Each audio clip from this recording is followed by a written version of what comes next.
Dodi Sudrajat ternyata bohong soal pemindahan makam Vanessa Angel. Ada fakta baru terkait pemindahan makam Vanessa Angel. Ternyata Dodi Sudrajat yang selama ini ngotot ingin memindahkan makam putrinya belum menyelesaikan administrasi apapun. Hal ini diungkapkan oleh Ketua Barisan Ksatria Nusantara, Gus Rofi. Sosok yang pernah menjadi pemimpin tahlil mendiang Vanessa Angel.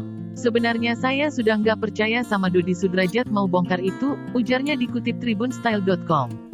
Dari kanal YouTube Intens Investigasi, Jumat, tanggal 27 Mei tahun 2022. Sudah saya cek semua, tidak ada administratif yang diselesaikan sama Pak Dodi itu gak ada, sambungnya. Dia bahkan bersumpah makam Vanessa Angel tidak akan dipindahkan selama ia masih hidup.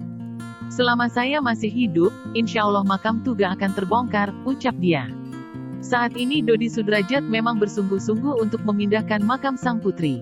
Kesungguhan Dodi Sudrajat tersebut ditunjukkan dengan telah mendatangi pemilik makam Taman Makam Islam Malaka, Jakarta yaitu Sukri. Selain itu, Dodi Sudrajat juga mengklaim sudah menyelesaikan berkas-berkas pemindahan. Dirinya saat ini hanya tinggal menunggu waktu yang tepat untuk pemindahan makam tersebut. Namun, kini aksi Dodi Sudrajat itu terancam batal. Kini justru Gus Rofi khawatir bahwa Dodi Sudrajat menyebarkan informasi yang tidak benar. Saya takutnya Pak Dodi ini menyebarkan berita-berita bohong, kasihan teman-teman media, ungkapnya sementara.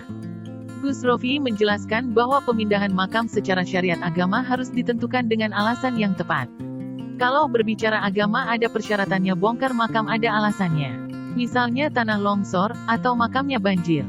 Makamnya ambles diperbaiki tetap ambles, tegasnya. Kalau almarhum Vanessa dan Bibi ini mengalami kecelakaan kan sudah diotopsi, tidak ada tindakan kejahatan yang menimpa almarhum ini, sambungnya.